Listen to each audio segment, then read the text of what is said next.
So, right, so then Duffy, you know how Duffy can be. He sparks off, fucking throwing out some insults, which I'm used to, but Geordie squares up to him. It looked like he was about to hit him. It surprised me when Duffy punched him. Like, Duffy has famously said on several occasions, I'll hit anyone except a guy with glasses. So, where that came from, I have no idea. But it's been a hell of a day, man. The new warp transponders, they're just not compatible. I think they've got the wrong SATA connection. So I've spent all day just jerry rigging them, mate. And do you know what? I'm just absolutely gagging for a drink. So, shall we? Oh, here we go. I think Guinan's put a shamrock in O'Brien's Guinness again.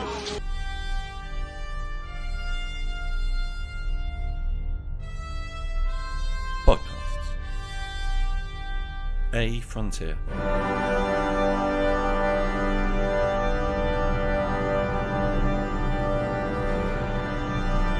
These are the voyages of the podcast Captain Slug.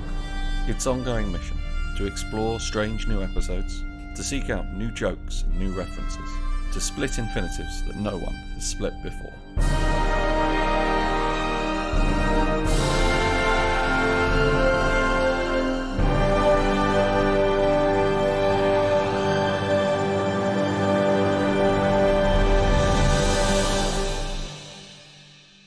Captain Slug, Stardate 70.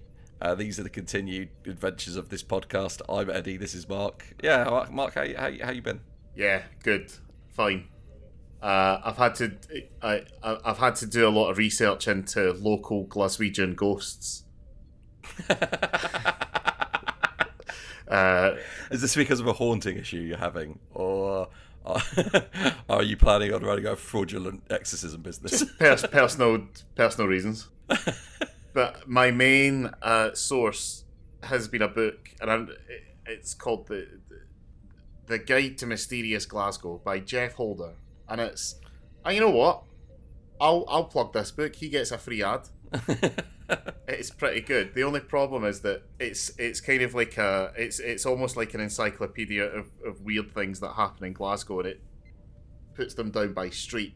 You'll get to like a place, like a theatre, and it'll be like, this theatre was burned down by the Hellfire Club in the 1700s, and then he rebuilt it this time, and this is what happens there, and isn't it all lovely? And ghosts have been sighted in this theatre. For more information about these ghosts, please consult this book by another person.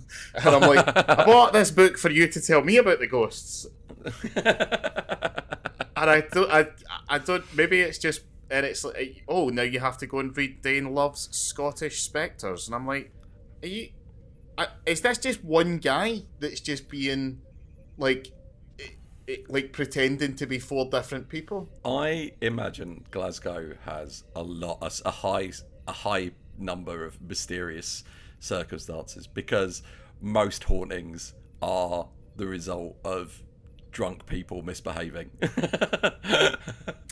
And making shit up. Yeah. So there's a famous saying in Glasgow, which goes, half the lies we tell aren't true.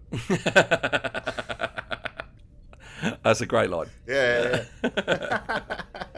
So yes, I've been learning about ghosts in a very non-specific. It's really annoying because it's not a subject I mean, I guess it is a subject I have a bit of interest in, because I like stories and where stories come from and how stories are told and how stories shape society and stuff.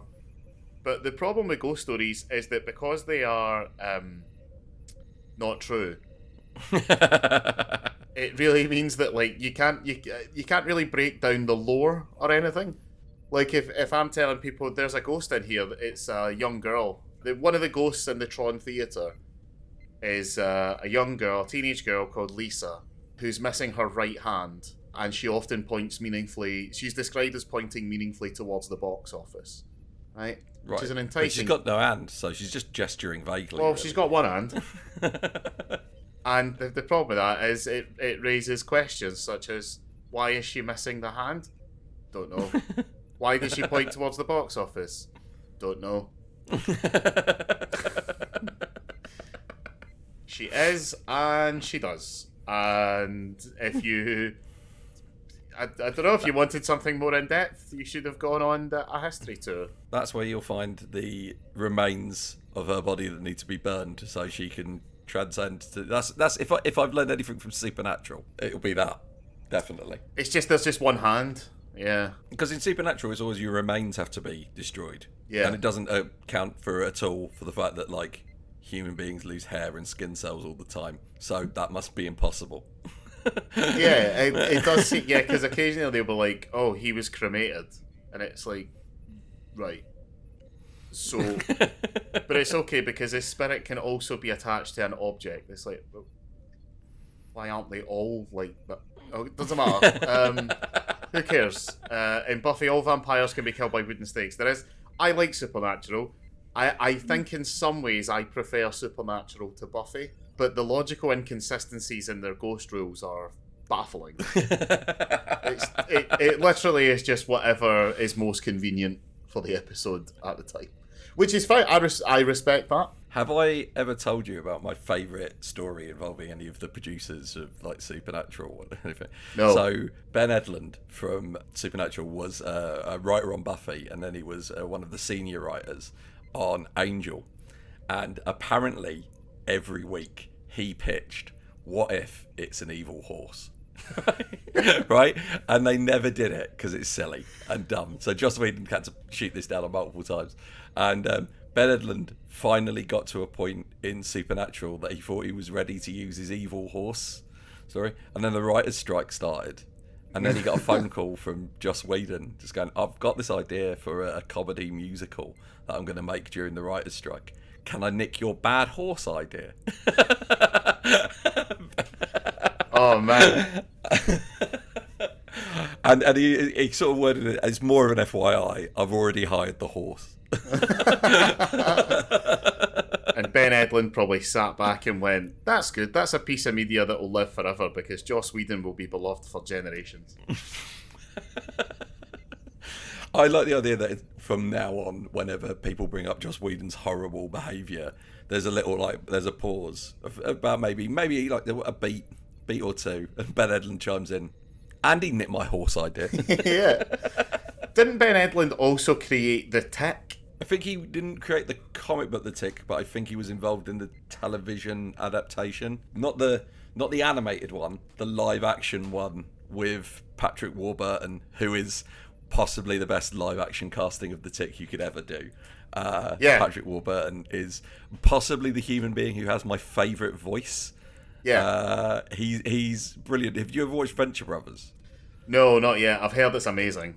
He plays the character of Brock Sampson, who is described by one of the characters as a Swedish murder machine. It does have one of my favourite jokes, which, like all modern jokes, has been utterly destroyed by the internet. Which is the one where if I had a nickel for X, for every time X happened, I would have 2 nickels. Which says it doesn't happen very often, but it is weird that it happened twice or something. Yeah. It's a very well constructed joke that the internet has absolutely run into the ground. Yeah, it occasionally gets mentioned all the time in like wrestling forums where they're like, if I had a penny for every time I'd see Sting jumped by a chainsaw wielding maniac on a dressed as Leatherface, I'd have $2. That's it, but it's weird. Yeah, yeah, it's weird that it happened once. I just got an email saying that my Gmail storage is 70% full, and I've never had that before. I don't know how to deal with that. Right, here's the thing. Right, I got one of those as well, and what I've discovered is that your natural Gmail usage will never catch up with how much they just naturally increase your Gmail storage. right. Okay. So it's 70% full now, but I'll add like an extra gig in a year because it will be much cheaper. Yeah, great. So you're fine. Excellent. So how are you? Yeah, good. Good stuff. I went to the biggest wrestling show in history last night. It was absolutely amazing. I got quite drunk and got to see 81,000 people shout at the top of their lungs, "Scissor me daddy ass," which I have to explain. So this is the most ludicrous thing in wrestling at the moment. There's a group called The Acclaimed, and they rap to the ring, and they've got a thing they used to do where one of them would use their fingers to make like an A, and then the other one started to use his fingers to like scissor them to make him laugh, and then the crowd started liking that. So they started doing it as their thing. It's called the scissoring gesture, and then they are now have been adopted. Literally, in storyline, there were adoption papers signed by Billy Gunn, who you may remember as Badass Billy Gunn, or the ass man from back in the Attitude Era. Yep. But there is also a wrestler on the AEW roster called Danhausen, who is like an evil, creepy supervillain from a horror movie, if he was really polite and really nice. And one of his things is that he always refers to people by the wrong name. So there's a tag team in AEW who are Billy Gunn's kids. Those aren't the ones he's adopted. He's actually feuded with them. Wrestling's wild.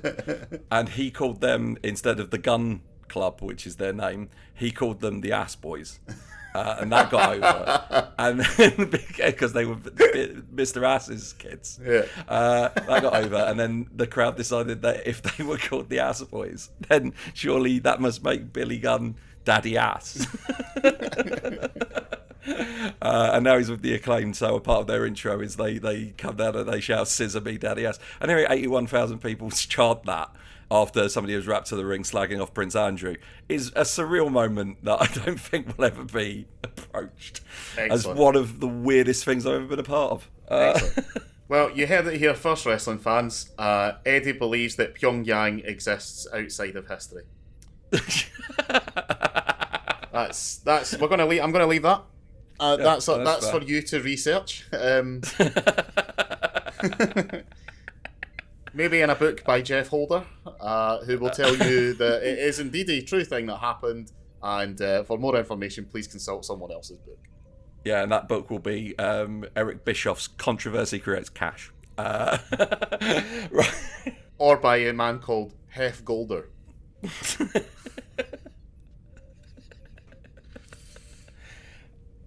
Anyway, I have done absolutely no background research into this episode whatsoever. So be aware that anything we say about the production of this episode is absolutely 100% conjecture.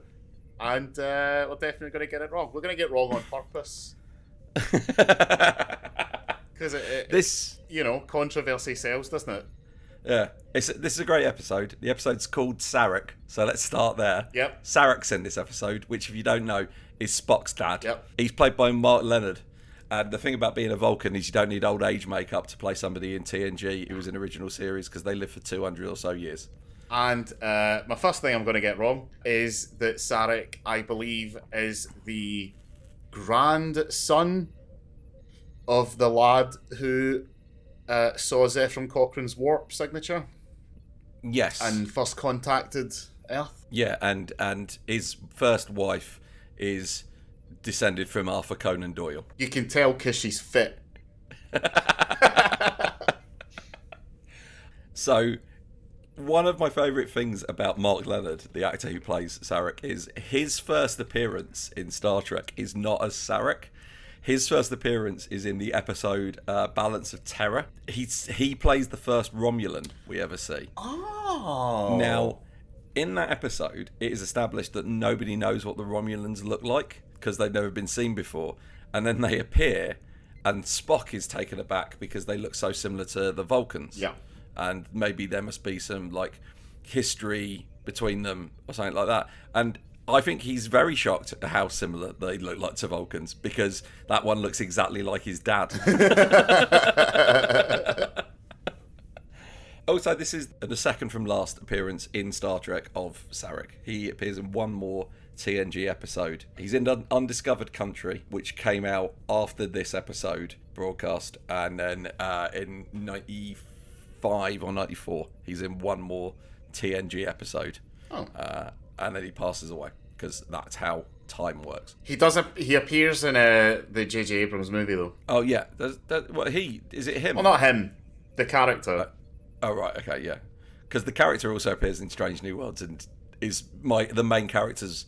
Because the Michael Burnham in Discovery is Spock's never before mentioned adopted sister. Oh, yeah. That's right. Sarek is on his second human wife, in this, so I think we can assume he's got Terran fever. So Sarek. So we obviously established that Sarek is 202 years old. Yeah. And the actress who plays his second human wife is like fairly age appropriate to Mark Leonard. Mm-hmm. But if you think about it, is that the equivalent of Sarek being like a human 65-year-old marrying a 21-year-old? Yeah. Yeah. What do you talk to them about? Yeah, it's the biggest problem with Buffy. Is like she's got a lot going on in life. I admit that, but she is a teenager angel when you are 200. Yeah, you should find it impossible to have a relatable conversation with nearly every human. Yeah, and yeah, her problems might seem massive, but they're not really that bad. Well, I suppose but in the case of Buffy, it's like her problems may seem massive, but they are. They literally they are. Well, you know. The world's going to end. Someone's going to turn into a giant demon. Those are the actual sort of problems where it's like, no, those are a big deal. Yeah. Fair play. So the plot of this episode is that the Enterprise, Captain and Riker have donned their sexy robes. I've got their long boy tops. Long boy tops, yep, because they have to pick up Ambassador Sarek, who will be conducting negotiations and peace treaties with a race who are a bit reticent to join the Federation, and they have to exist. They have to be given like a pool of slime. Yes, yeah, they're called the Lagarians. And just to rip this band-aid off, we never get to see these things, which is a little bit disappointing. It reminded me a lot of you know the episode of The Simpsons where Itchy and Scratchy brings in Poochie, and they're watching the episode and they're just constantly passing by a sign for Fireworks Factory, and eventually Milhouse is like, when are they gonna get to the Fireworks Factory? That's what it was like every time they pushed back to the bucket, the big jacuzzi full of slime, because one, immediately my brain goes to because of the machinations of the plot. I went, ooh, this slime is making people go crazy. This is like Ghostbusters 2 mood slime. And then unfortunately, this slime is just never used or mentioned, really, also, by anyone. So, here's my thing. If they need the slime pool to be there while they have this meeting, that means it's not if I was meeting some aliens and they didn't have any, food or anything like that, I wouldn't be an issue, because I can go for, a 4-hour meeting without a meal. I could probably do it without water, but if I get to there and they haven't laid on any air, right, then it's a problem. So I'm guessing the Lagarians must be in slime at all times, which implies they're from a slime planet. Yeah. Which further implies that the Federation is trying to broker a peace and a trading deal with these, because apparently the Federation has slime needs. I mean, I guess the whole point of the Federation is just, luxury space communism. It's not so much that they get planets to join who have resources that they need. It's literally just, hey, we're like a peacekeeping federation. If everyone joins us, then we all maintain some semblance of peace. But yeah, how do you sell that to the slime people? How the replicators can make any type of slime that you want. Green slime, blue slime. If the Klingons attack you, don't you want to be protected? It's like the Klingons use blades. We're slime people. Yeah, they're gone. We're not fussed. Picard's just tugging at the neck of his sexy robes. Ooh. I was going to say, I know one thing about the production of this episode, because I did check something on Memory Alpha. So when Picard references that he was at a wedding that Sarek attended and they've met before, that is the exact moment that the Star Trek novels were made canon. Oh, interesting. That's from an actual book that was written and been released before this episode had aired. That had been back around season 1 or season 2. So yeah, that was when even William Shatner's most insane ramblings on the subject of Kirk were made canon. Nice. So Deal with that, Star Trek fans. Good Stop times. complaining about Nurse Chapel jumping Spock. Because my next up on my Audible list is quite an old Star Trek novel. I think it's maybe from the 80s or the 90s, called The Kobayashi Maru. Because I don't think there is, and I've talked about it on this podcast at length already. I don't think there is a single lore addition to the Star Trek canon, perhaps to any fictional canon, more interesting than the Kobayashi Maru. Like, Nicholas Meyer, he it's like he looked into my very soul six years before I was born and was like, this guy will like this. Like, the idea of the unwinnable scenario, and it's just a test of character. What do you do? I think, like, I would happily start a fucking podcast where we literally just took any fictional character. Maybe we could do a spin-off where we took any fictional character and we were like, how would they deal with the Kobayashi Maru? And the book, The Kobayashi Maru, is, I think it's four accounts. It's Sulu, Chekhov, Kirk, and Scotty, and how they deal with it. I haven't started it yet, but I'm really, really excited. What was my point? Yes, so that hopefully is canon, because apparently at one point Scotty invents just a new type of physics on the fly to beat the Kobayashi Maru. And he's like, and from what I understand, he's like one of the very few people who people will argue he technically beat that test. Yeah, right. The unwinnable test, he beat it. It's like, the way you've done it there, the simulation doesn't recognise as working, but we've actually done the maths and that would work in the real world. But you might also end the universe. I think it's the opposite. I think he uses he basically comes up with a branch of physics that his instructors are like, well, the simulation says this will work, but every test that we've done in real life has said that it's bullshit. To which Scotty's presumably like, it's not my problem. Scotty was like, well, yeah, if you let me try it. Well, no, our simulations, everything we've checked in real world seems to indicate that it would be incredibly deadly and explosive. Well, let me do it with a ship. I'll do it far away from a few people, but add some stress to the situation. Make sure we're under attack. Yeah, and I bet the instructors were like, under no circumstances, Mr. Scott, are you ever to attempt this, right? And then he goes, okay, and he goes and shakes their hand and winks at them as he walks out.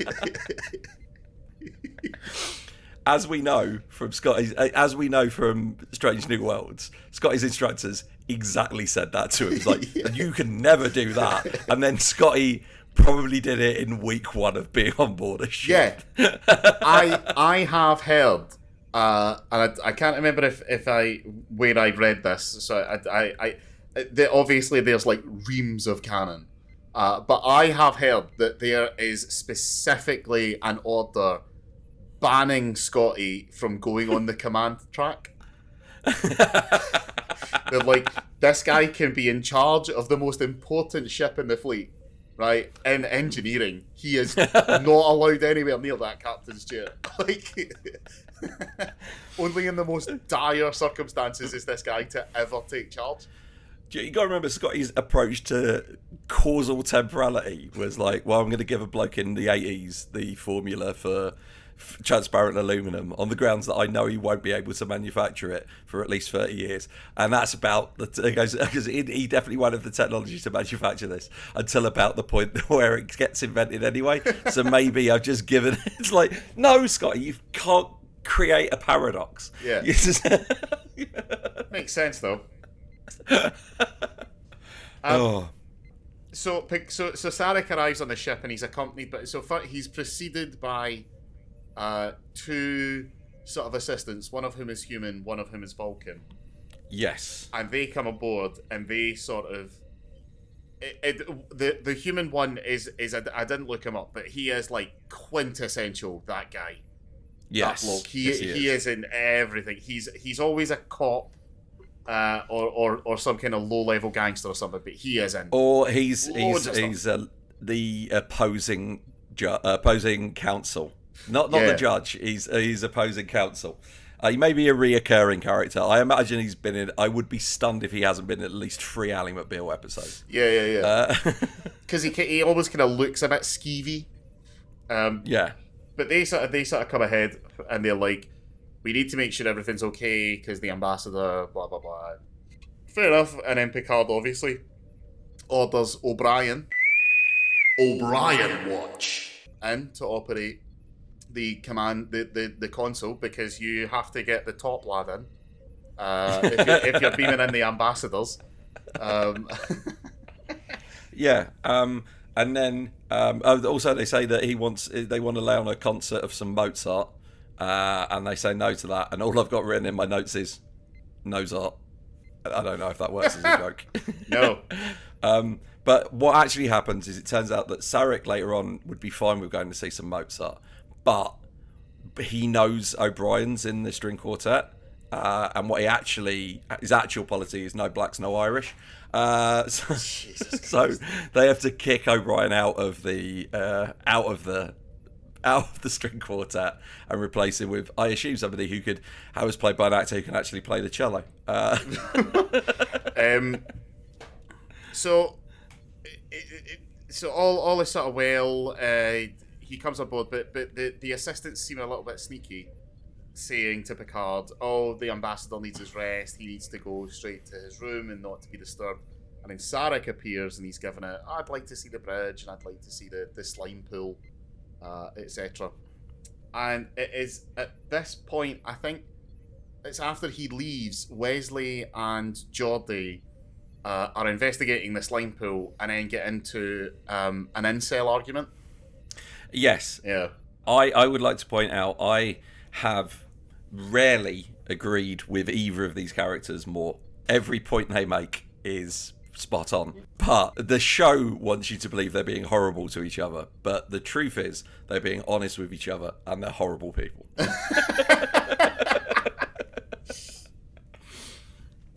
Yeah. It's like if two sex offenders got into an argument over who was the worst sex offender. It's difficult, and you're not going to take sides, but they are both correct. Yeah, because we see them talking to each other friendly beforehand, before Sarek arrives. And Wes is being culturally insensitive about the slime pit, and he says he's got a date. And Geordie's just genuinely impressed that he's spoken to a woman. Yeah. Because Geordie can't do that. Nah. But yeah, they start slagging each other off, and he's like, "Nothing's going to happen on your date. I don't understand where you're going." And then Wesley is like, "At least I can talk to a woman." Yeah, at least I don't have to make one in a holodeck. And I'm like, "Yeah, no, good point. Go on, lads." And then Riker turns up and stops them from fighting, and I was like, "Oh, I don't get to see somebody hit Wesley, but fear not, viewer." Riker as well, like all the comparisons to Kirk. I've been watching like a little bit of TOS just in my sort of downtime, and the comparison, like Riker is doing straight Kirk quite a lot. He's just straight up Kirk, and one of the things that he has in common with actual television Kirk and not like the action hero Kirk that we've all decided was the guy who existed is that he has a really good disappointed face, like a really good teacher, like, I'm not angry, I'm disappointed, like kind of demeanor to him is when he's given Geordie and the kid who flies the ship occasionally into trouble. Yeah, I think Riker's great in this episode, yeah. To be fair. And then, whilst this is all going on and they're like not certain about it, about what they're going to do, like, because Picard doesn't know yet that people are getting violent on the ship. He's just upset that Sarek isn't going to attend the Mozart. Yeah. Troy has an incredible suggestion, which is, what if we imagined that Sarek's wife was a person with agency, and we could talk to her and see if she wants to go to the Mozart. Yeah. So they do that, and even when they go to see her, it's like, actually, it's you I wanted to talk to. And she's like, that doesn't happen. Nobody on Vulcan wants to talk to the human woman. Nope. Absolutely massive promotion for Troy this episode. Yeah. In every way. She does everything correct. Yeah, I also want to say, not just a promotion, but some sort of medal for Bev. Yeah. For working out what's going on incredibly quickly, and I feel we should jump to the thing of it. Everybody's getting angry. Basically, it turns out Sarek, because Vulcans are all psychic, because Star Trek is essentially bollocks, and there's a certain disease that Vulcans can get if they're over 200. That means they can't control their emotions, and he's psychically infecting other people. And they work this out because Picard sees him cry at Mozart, and part of this is that Beverley slaps Wesley in the face. Yeah. And I believe I text you as that moment happened. I text you when Bev just slapped Wes. This is the best episode. Yeah, and that happened before O'Brien was involved in a bar fight. But before we get to that, so essentially this is some kind of Vulcan dementia. Yes. In the same way that obviously when humans get dementia, it's a horrible thing. Your memories start to go, and it's an incredibly debilitating disease. Blah blah, etc. But for Vulcans, if you're a very casual Star Trek fan, or if for some reason you have listened to 70 episodes of this and you don't care about Star Trek, the idea that Vulcans have no emotion is absolutely incorrect. If anything, they have more emotion than humans, but their emotions are so powerful and so deep ingrained that that it almost destroyed them as a society. So half of them literally decided to leave the planet to continue being emotional over in the Romulan sneaky bastard quadrant of the fucking galaxy, whereas the rest of them decided, no, we're going to start doing this logic thing because it helps us keep everything in check. But once you get too old, you can't keep your emotions in check anymore. And as you said, being a psychic, it basically Ghostbusters 2 mood slimes. Yeah. All over the entire crew. And I would say one thing I want to say as well, given that fact about Vulcan society,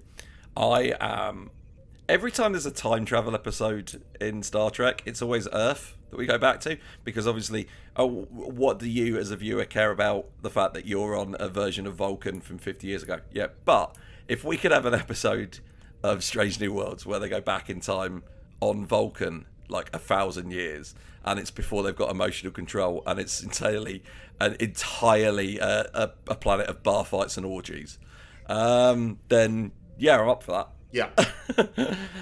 Yeah, I'm definitely into that. So we get a scene transition.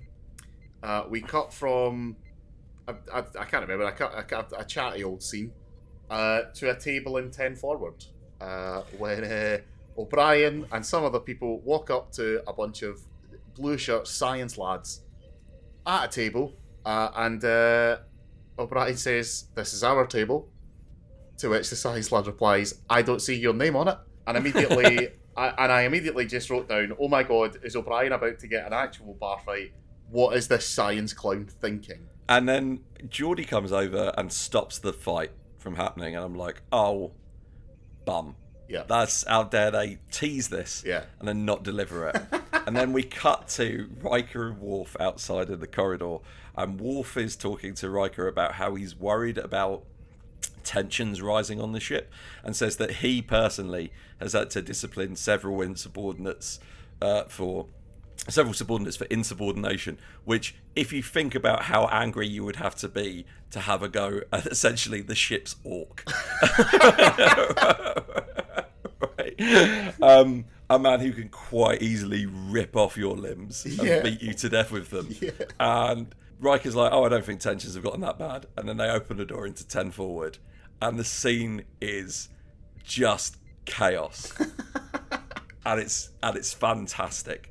You do see, I think we see O'Brien throw a punch. Somebody gets toyed over a bar, and we don't know for certain that was O'Brien who did that, but I'm choosing to believe that it was. 100%. It's in terms of level of violence, it is like only maybe a notch down from the street fight in Anchorman. Like I would have loved if at some point in this book O'Brien had punched somebody and just pointed and walked off camera. Well, you know what he does? I wish that he'd punched someone and then downed a full pint of Guinness. And then pointed. The fact that O'Brien didn't glass anyone shows that whilst this is a show written by Americans who don't, and I feel like Cole Meany was a featured extra at this point. You know, he was a recurring. He wasn't in a position to go, lads, let me tell you how an Irishman fights. Yeah, exactly.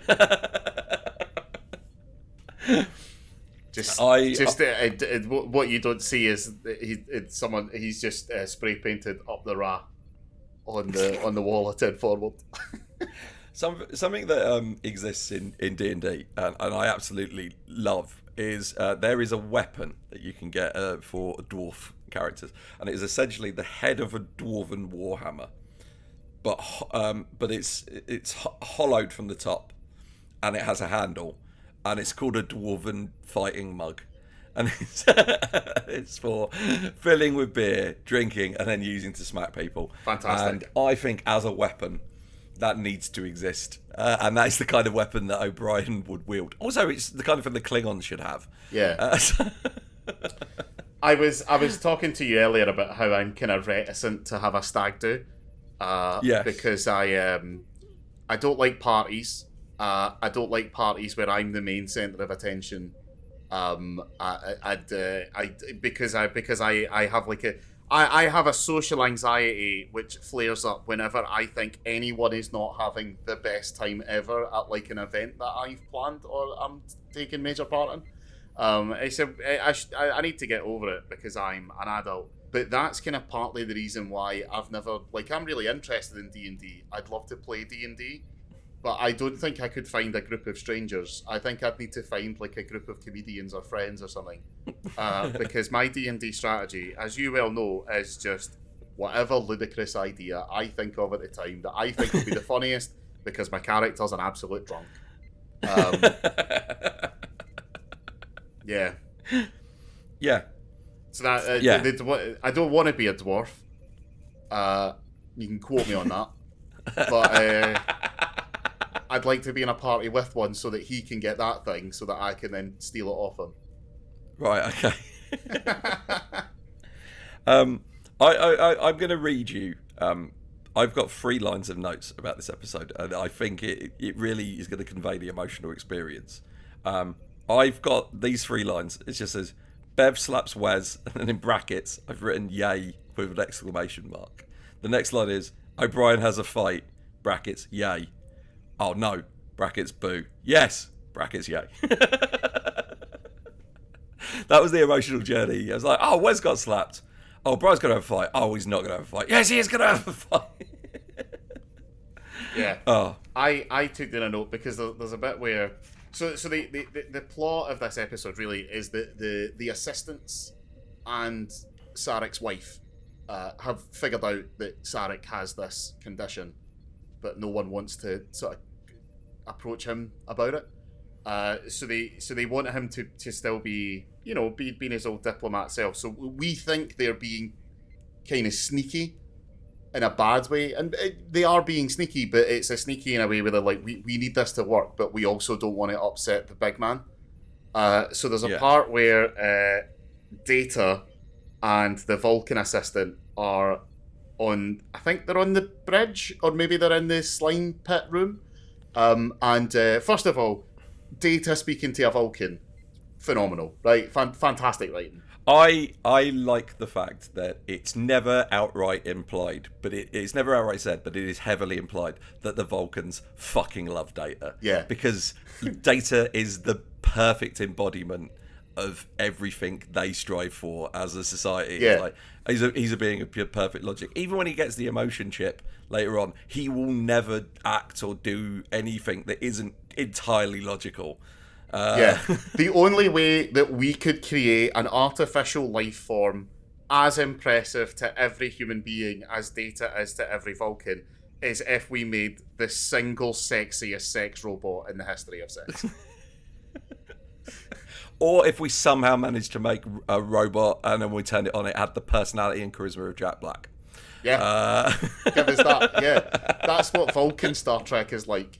Everybody's super stoic and super down the line, and then their date is just Jack Black.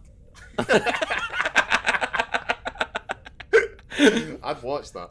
I mean, we could have that. Like, we could literally do a crew just full of Vulcans, and then like a fish out of water comedy.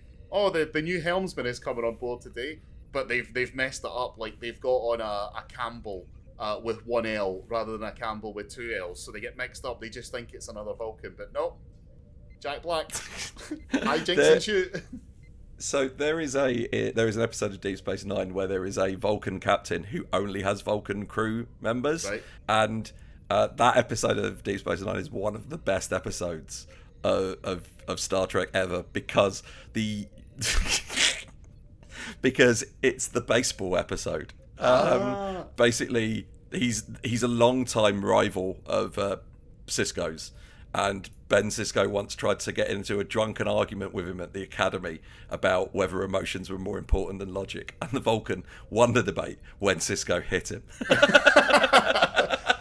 I mean, that's a matter of perspective. Not when you get hauled up and like it's like, well, you're the one who's in trouble. Anyway, it turns out he's been trying to, as a team building exercise, he's been using the holodeck to run a baseball simulation, and then that leads to a challenge against Ben Sisko's team that he puts together on the Deep Space Nine of baseball in the holodeck, and it's basically it's like a Field of Dreams plus League of Their Own, which are my only two. I don't know if it's anything like those particularly. Those are my only two touch points for baseball. Cause, it's like if Moneyball was about baseball rather than maths. Yeah. I don't know what baseball. Americans, if you're listening to this, I'm sorry. You invented one of the most boring fucking sports in the world. There is though, like there's a really good video by a guy called Patrick H. Willems, and I can't really remember the details. I've watched quite a lot of his stuff. He's a very good kind of cinema commentator. And he does a very compelling video about how baseball is the perfect cinematic sport, just because of the way that like the story can be told through a game, and it does make sense. And I really enjoyed that video. And I like movies about baseball. I do not understand the rules of baseball. I understand that you have to hit the ball and run 1, 2, 3 home, and then you get points. And that's it. Yeah. That's what I get. And like, when that happens, it's very exciting. Yeah. I think baseball makes much better movies than it does games. Yeah, I agree. I've never been to a baseball game. It is genuinely on my bucket list, though, because it's the famous joke in The Simpsons, isn't it? When Homer gives up drinking and he goes to a baseball game and he's like, I never realised how boring this game was. Because it does just seem like it's an excuse to day drink, sanctioned with thousands of other people, while something kind of occasionally exciting is happening. Yeah, very similar to cricket in that respect. Yeah.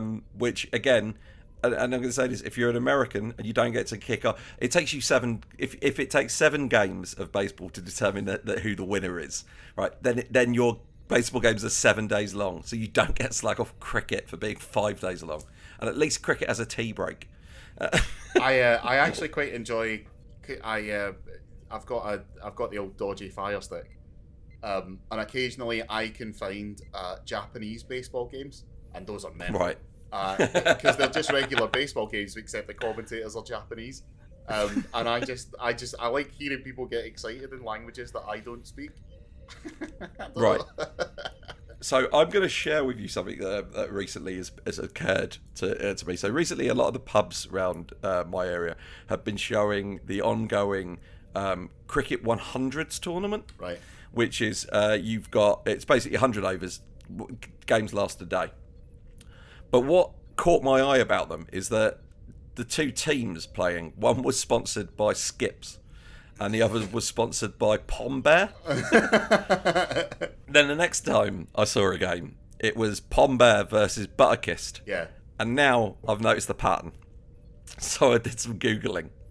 Now, if you were going to invent an evil conglomerate that own all snacks, right, Mark, for comedy purposes, what name would you give them? Evil Snack Co. I don't know. Right. Okay. That's good. But I'm a professional writer. They went with Intersnack. Oh yeah, that is better. Yeah. Yeah, and apparently they have they sponsored the entire league, so it's an entire league of cricket people playing each other, all sponsored by the same umbrella company, but they've got different logos. So one of the teams sponsored by like Tyrrell's, one of the teams sponsored by Kettle Chips. Intersnack own KP Snacks. Listen. As well as many other international conglomerates. I have been approached by many world leaders asking the important question, how do we get basically everyone involved in sports? Now, I was never really into football as a kid, because if you don't know anything about where I'm from, which is Glasgow's a very working class town, so football is a massive part of the culture here. Glasgow has 2 football teams, both in the same football league, who fucking hate each other. And not in like they're the White Sox and they hate the Yankees or whatever. No, not like that. Not like a sports rivalry. Like an actual violent gang war rivalry that every now and again has an official football game, right? And also, it should be noted, has a religious sectarian component. Oh, of course, yeah, it has a religious sectarian component. So I kind of bowed out of that because very early on I was like, this seems dumb. I don't understand why we're fighting all the time. Why can't we moan about things that matter, like I do? I think what we should do is we should get a league and we should get a sport, right? And we have to make it as simple as possible. Football, like soccer football, is incredibly simple. There's a team and they have to get the ball in the goal. Only the goalie can use his hands. That's it, right? You can explain football in a sentence, right? I say we get something like that, except the teams aren't made up of they're made up of people. They're not made up of dogs, although that will be legal under the rules. We'll have it won't be legal, but it won't be illegal. It'll be the Airbud system. Yeah, the Airbud loophole. Yeah. The rule book will be called the Airbud Constitution, and we say 5 people on one team, 5 people on another team. They've got a simple task to complete, and what we do is we simply rename the team every time to just which is better, Skips or Palm Bear. Because everyone has an opinion on what the best crisp is, right?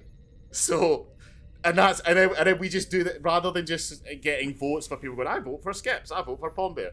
It's like, no, this is an actual sport, and at the end there will be ordained an objective best crisp.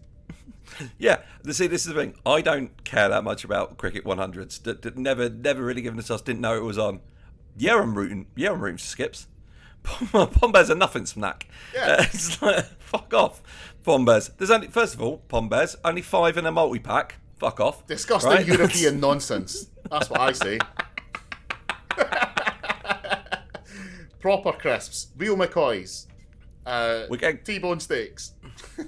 And this is just a sample of some of the arguing that happened on board the Enterprise this week.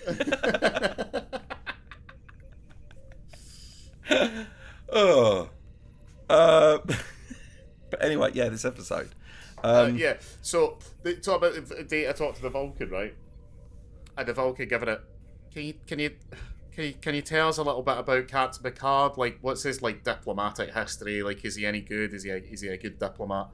And as soon as he said it, and I don't know if I could see anything flaring up in Data's eyes, right? But I, as a viewer, leaned forward, pointed at the screen, and said, "Don't you ever question Captain Picard's diplomatic history in his own fucking house." Don't you? I love the fact that Data later says to that guy's face, he goes, "You've told me that you had concerns about the ambassador's ability to do the job." And he goes, "I never said that." He goes, "You asked whether or not Captain Picard was a diplomat of reasonable standards," and they were like, "Yeah." He goes, "Well, logically," and like laid out the whole logic trail. Like, we wouldn't ask that question unless you meant. And the Vulcan is like, "Oh, damn you, android." Yeah, if that had been an original series episode, we would have cut to like a shot behind the shoulder of the Vulcan as he like turned around and went, "Oh, got me there. Can't believe I've been out-logicked." And yeah, I love that. So it turns out that, like we said, it's like a version of dementia that Sarek's got for Vulcans. I like the fact that Picard gives a wonderful monologue about how time comes for us all, nobody is silent, and he's like, aging and all of this is a terrible thing. Like, to Data. Yeah. Like, Data's like, oh. Right. And Dave's like, yeah, well, eventually my circuits will break down in a couple of 1,000 years. Yeah. And I do like Picard's like, do you really want to be a human, Data? This is what it is. And like, I do like that. They should just been like, well, not one with dementia. Yeah, exactly. Yeah. but no human wants to be a human with dementia either. I also think so. We spoke recently about how behind the scenes we knew that Patrick Stewart's contract wasn't signed for season 4. Yeah. I like to think this was the point where Patrick started making demands. He was like, I want Picard to read Shakespeare from a real Shakespeare book. What else do you want? In the next episode, I want to do every crazy Shakespeare character. Like every Shakespearean madman. Because Laura, I mean, because it ends where Sarek, as a sort of temporary solution to his Vulcan dementia, can mind meld with Picard and essentially loan him Steal, yeah. You put it better. It's essentially take Picard's emotional stability temporarily for himself, so that he can go and do the negotiations, which I only kind of just realised was maybe the Assistant's Vulcan plan all along. Yeah. If not, it certainly worked out that way. But Picard, without any emotions, is Laura's a much bigger Shakespeare fan than me, but she said Picard being mad is just all of Shakespeare's mad men at once. She's like, there's Iago, there's Othello, there's some Lear. Some Lear, yeah. Lear was the big one, yeah. Lear's he's a crazy motherfucker. Yeah, I love this. And I love that, like, as a series, they went, what do people want to see more? Do we want to see the Langarians? Or do we want to see Patrick Stewart going mad in a dark room? And it's like, it's probably going mad in a dark room. And it's cheaper. Yeah. If there's anything I want to see more of from Star Trek, it's I feel like the Next Generation, if you haven't seen it, one of the tropes that everyone knows, and like one of the things that they parody in Community quite a lot, is that often Picard will sum up a situation with like a really inspirational, moral-driven speech, and he doesn't do it a whole lot. Like, he does it sometimes, but he doesn't. It's certainly not like every episode ends with one of these.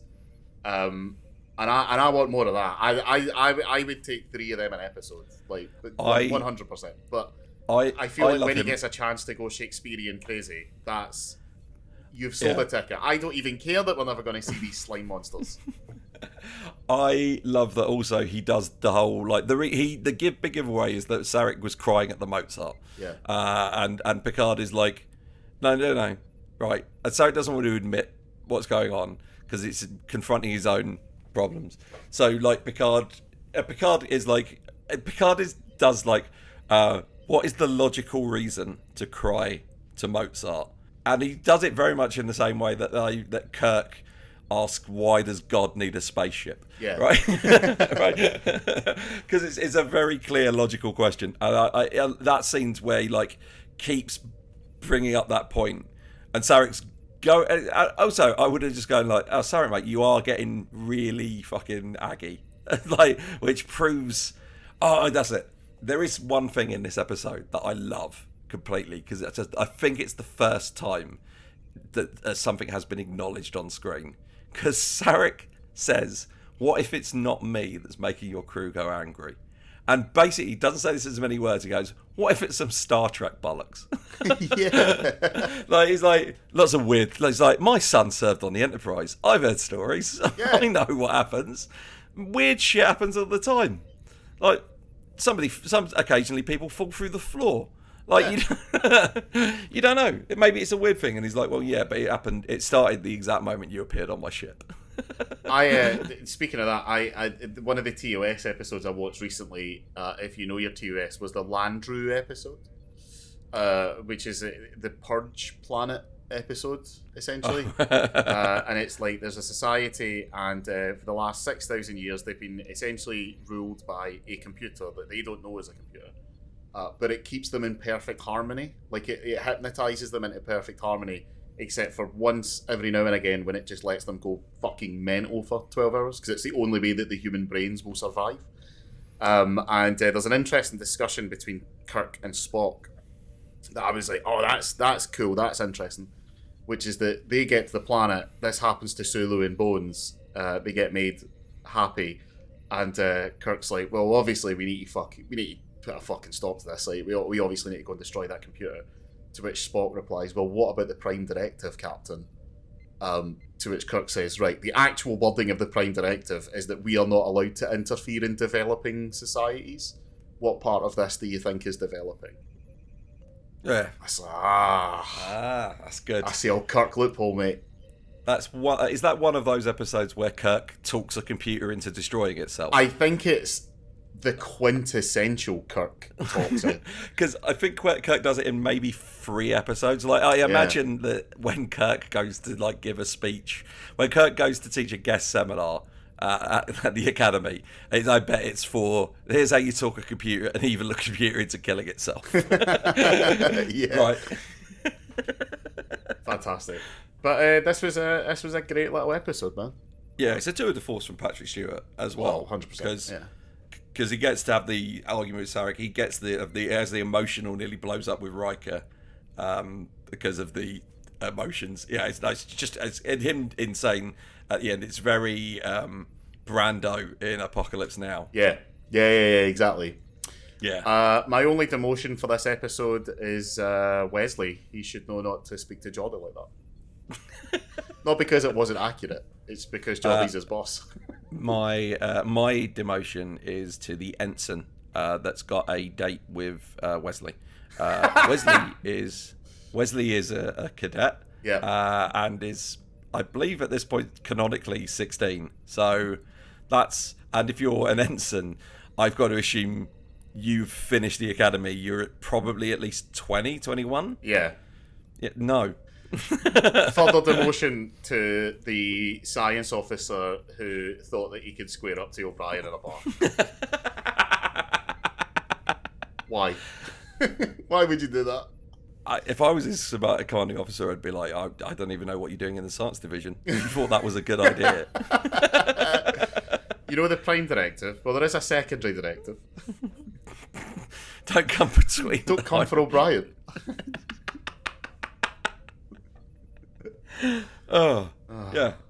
Anyway, yeah. Bye. Bye.